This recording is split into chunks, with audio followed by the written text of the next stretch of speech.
When you submit a prompt to a modern chatbot or query a search algorithm, are you communicating with a program or a true intelligence?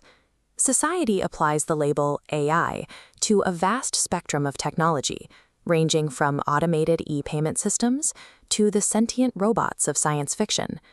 Understanding the mechanics of this technology requires us to look past the media-driven hype and examine the structural reality. We will build a mental model of artificial intelligence from the ground up to locate the boundary between executable code and actual consciousness. By identifying these structural limits, we can begin to define what machine intelligence actually is.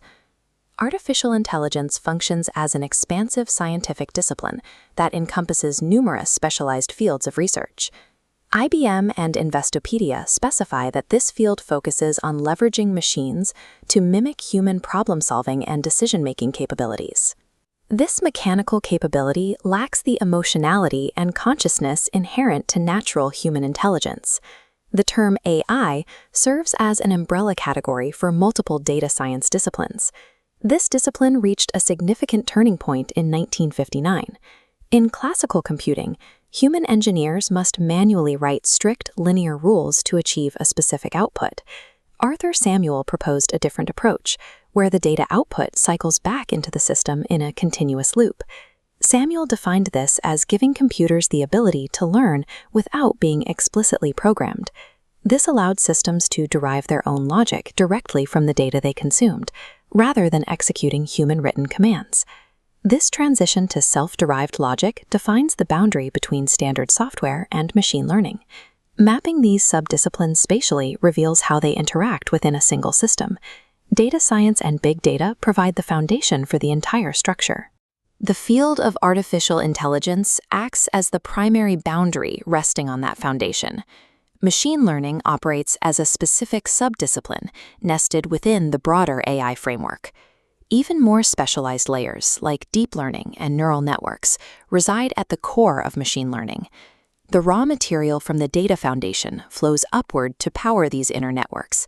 Each level of processing depends on the operational layer directly beneath it to function. The term AI refers to the structural framework that organizes these increasingly complex, data-driven methods. We can now place modern, real-world applications into this hierarchy. This includes enterprise-level systems like IBM's Dr. Watson, as well as consumer tools like Apple's Siri. These technologies, along with autonomous drones, are categorized as narrow or weak AI. Narrow AI is defined by its focus on highly specific operational areas. This specialization applies to everything from facial detection to Netflix recommendation algorithms. These systems are built to simulate human intelligence within a limited scope. Despite the surface appearance of true understanding, these tools actually function entirely within highly optimized single-task logic loops. This reality of narrow AI stands apart from the theoretical concept of strong AI.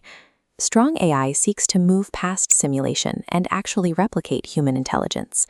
This would require a system to think, plan, and communicate across any domain. Achieving this level of capability involves self-awareness and objective thought. Strong AI does not currently exist. While modern tools have mastered the simulation of specific tasks, strong AI represents a threshold into true consciousness that remains uncrossed. Our current technological era is defined by advanced narrow AI. Alan Turing provided a framework for assessing the progress of these machines. Turing suggested that we do not need to determine if a machine is capable of thought. We only need to observe if the machine acts as intelligently as a human.